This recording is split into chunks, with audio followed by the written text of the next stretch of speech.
குறிப்பிட்ட நேரத்திற்கு வந்தடைந்த பேருந்திலிருந்து இறங்கியதுமே இந்த தடவைக்கான மாறுதலாய் நெடுக சிமெண்ட் ரோடு போடப்பட்டிருந்தது. முன்பெல்லாம் ஒரே மணல் தான். ஒரு தடவை தெருவில் நடந்து போய்விட்டு வந்தால் காலெல்லாம் புழுதியாகிவிடும். சைக்கிளில் போய்விட்டு வந்தால் மேல் மூச்சு கீழ் மூச்சு வாங்கும். அந்த அளவிற்கு மணல் இருக்க காரணம் பக்கத்திலேயே கடல். கடலில் இருக்கும் ஊரில், அதுவும் கடலுக்கு பக்கத்திலேயே குடியிருப்பதன் அனுபவங்கள் தனியானது.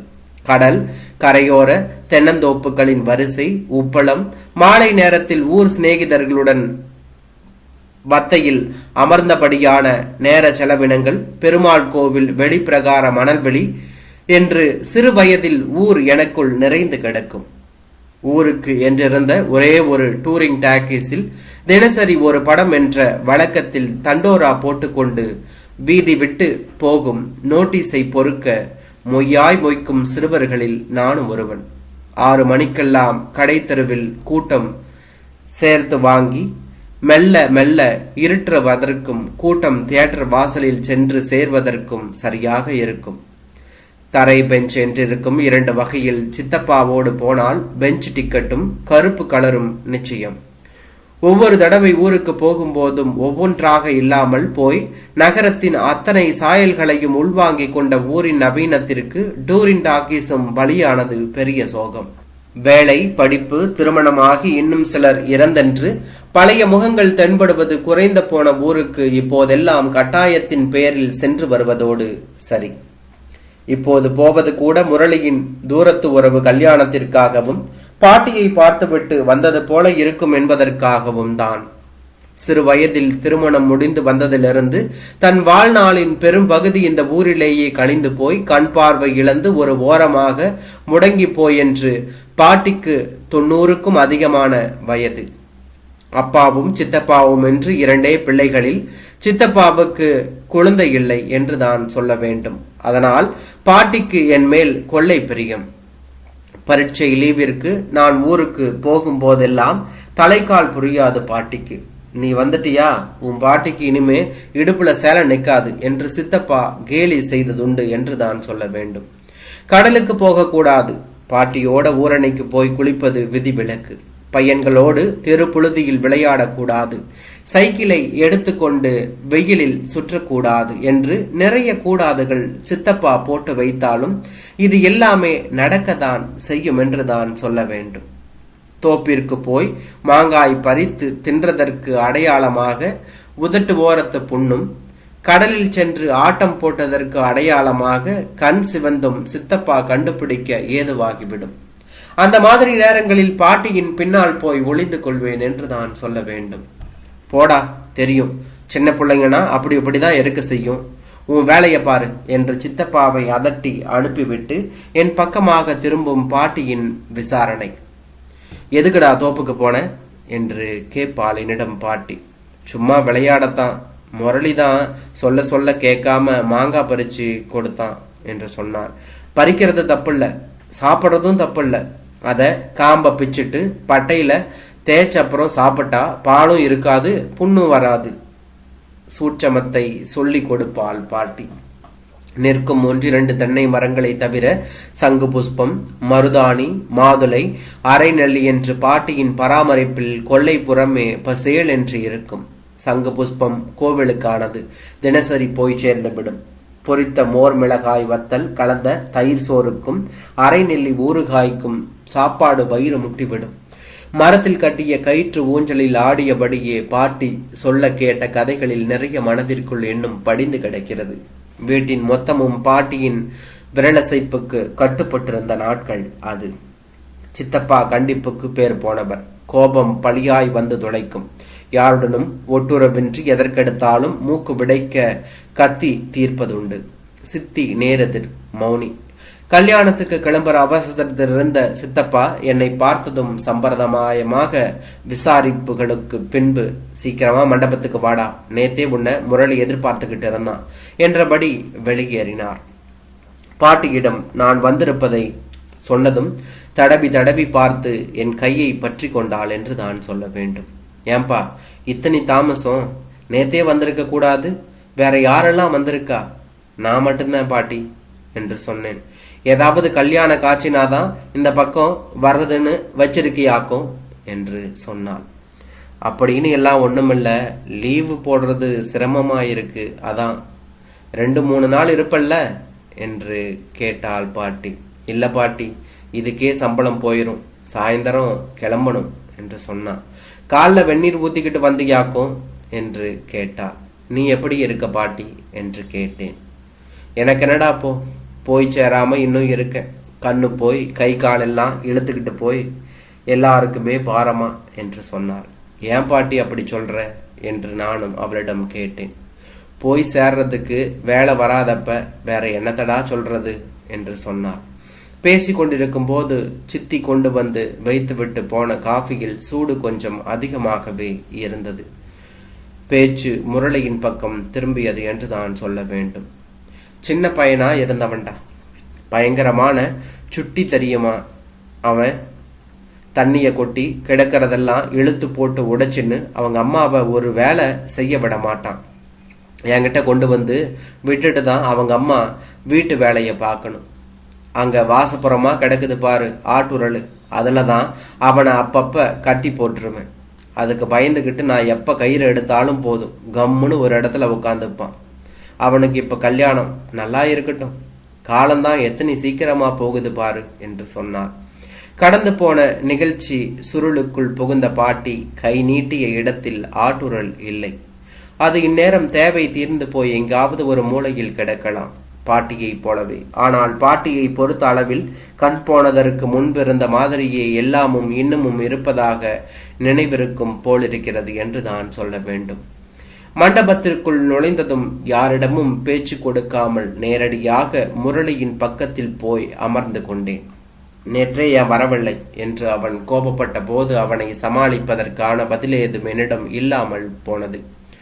மணப்பெண்ணை பார்த்ததும் கொஞ்சமும் தாமதமின்றி கனகவள்ளியின் ஞாபகம் வந்தது. கனகவள்ளி எங்கள் சிறு வயது கூட்டணி. முரளிக்கு அவள் மேல் நிறைய பிரியம் உண்டு. அவளை எப்போதும் சீண்டிக் கொண்டே இருப்பான். அவளும் முரளி தன்னை சீண்ட வேண்டும் என்று விரும்புகிறவளாகவே இருந்தாள் என்று தான் சொல்ல வேண்டும். நாட்பட அவர்களுக்கு உள்ளான அதிகமாகி நான் ஊருக்கு போகும்போதெல்லாம் அவளை பற்றி சொல்வதற்கென்று நிறைய கதைகள் வைத்திருப்பான். இடையில் என்ன நடந்ததோ, கனகவள்ளிக்கு வேறு இடத்தில் திருமணமாகி இருந்தது. அவளும் வந்திருக்க கூடும் என்று சுற்றும் முற்றும் தேட பின்புறத்தில் கை குழந்தையுடன் யாருடனேயோ பேசிக்கொண்டு இருந்தாள். குழந்தை நிறம் கம்மி என்றாலும் துருதுருவென்று இருந்தது என்று தான் சொல்ல வேண்டும். என்னை கவனித்ததும் எப்ப வந்தீங்க என்கின்ற ஒற்றை விசாரிப்போடு நிறுத்தி கொண்டு நகர்ந்து விட்டான். மேற்கொண்டு என்னிடம் எதுவும் பேச ஏன் தோன்றவில்லை அவருக்கு என்பது தெரியவில்லை. முரளியிடமோ கனகவள்ளியிடமோ இழப்பிற்கான எந்த வாட்டமும் தெரியவில்லை. எனக்கு தான் தேவையற்ற சில சம்பவங்கள் ஞாபகத்திற்கு வந்து போனது என்று தான் சொல்ல வேண்டும். எல்லாம் முடிந்து வீட்டிற்குள் நுழைந்த போது வீடு அல்லோலப்பட்டது. சித்தப்பா உச்சஞ்சாஸ்தியில் கத்தி கொண்டிருந்தார். என்ன சித்தி, என்னாச்சு என்று கேட்டேன். ஒண்ணுமில்லப்பா என்று சொன்னார். ஒண்ணுமில்லாததுக்கா சித்தப்பா இத்தனை கோபப்படணும் என்று நானும் கேட்டேன். என்ன பண்ண சொல்ற? கல்யாண வீட்டில இருந்து வந்ததும் வராததுமா உங்க பாட்டி திங்கிறதுக்கு எதுவும் எடுத்துக்கிட்டு வந்திருக்கியான்னு கேட்டாங்க. இல்லைன்னதும் நீ ஊர்ல இருந்து வந்திருக்கியே, நீ வாங்கிட்டு வந்ததையாவது குடுன்னு கேட்கவும் ஆரம்பிச்சிருச்சு. திங்கிறதுக்கு கேட்டதுக்கா இவர் இத்தனை கத்தி ஆர்ப்பாட்டம் பண்றார் என்று கேட்டேன். உனக்கு இது புதுசு, எங்களுக்கு பழகி போச்சுப்பா என்று சொன்னாள் சித்தி. சித்தப்பா விடுவதாக இல்லை. யாரு போனாலும் வந்தாலும் ஏதாவது இருக்கான்னுட்டு அப்படி என்ன அந்த நாக்கு கேக்குதான்? செத்து தொலையாம இருந்துகிட்டு இருக்கிறவங்க உசுர வாங்கிக்கிட்டு என்று சித்தப்பா கத்தி பேசினார். கோபத்தில் வார்த்தைகள் வரிசையாக வந்து விழுந்தன.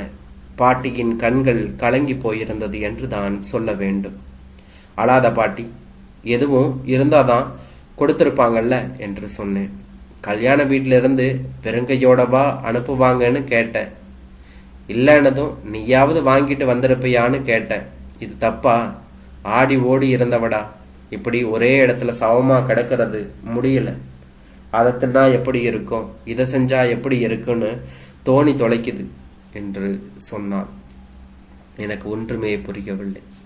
பேச்சு துணைக்க கூட ஆள் இல்லை தெரியுமா?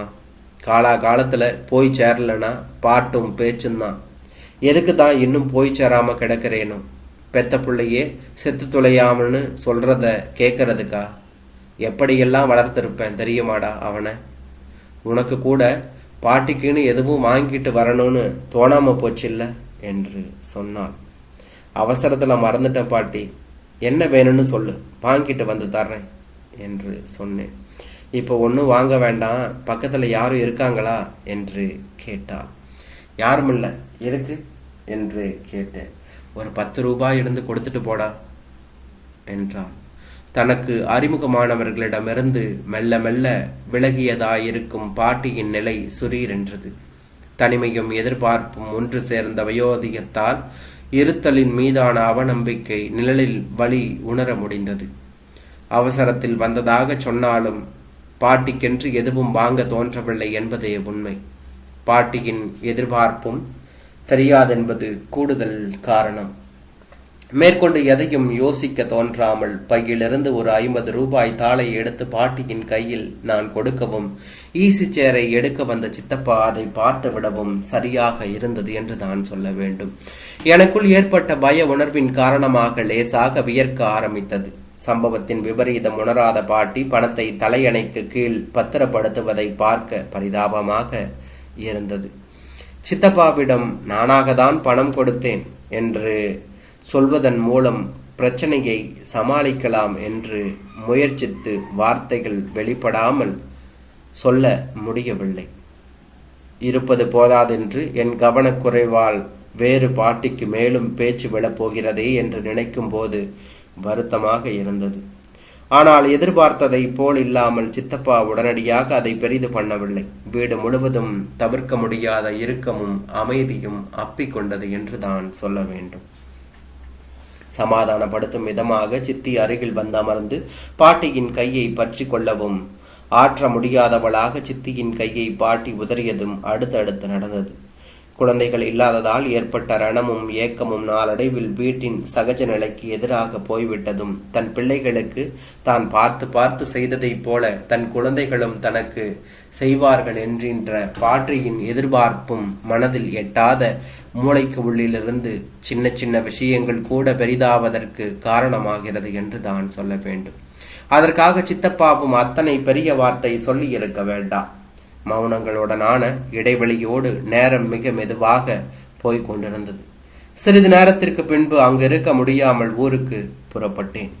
பாட்டியிடம் சொல்ல போக பழையபடி கைகளை இறுக பற்றி கொண்டு, உடம்பு பார்த்துக்கோடா, வயசுல கல்யாணத்தை பண்ணிக்க, அடிக்கடி வந்துட்டு போடா, அடுத்த தடவை நீ வரும்போது நான் இருக்கேனோ இல்லையோ என்ற பாட்டியின் குரல் தழுதழுத்திருந்தது என்று தான் சொல்ல வேண்டும். சித்தி பார்த்த பார்வையில் இன்னொரு நாள் கூடுதலா இருந்துட்டு போகக்கூடாதா என்கின்ற கேள்வி இருந்தது.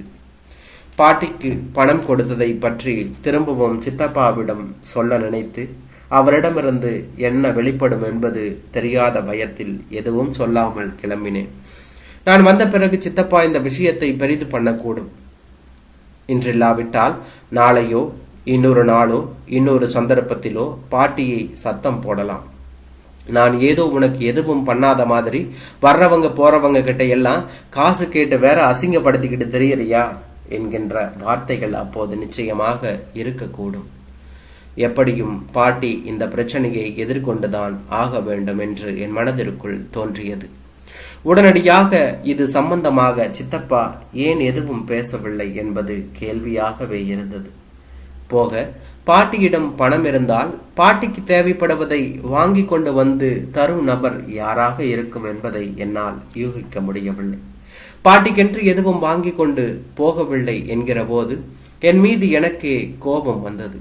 அடுத்த தடவை நீ வரும்போது நான் இருக்கேனோ இல்லையோ என்கின்ற வார்த்தைகள் திரும்ப திரும்ப கேட்டுக்கொண்டே இருந்தது என்று தான் சொல்ல வேண்டும்.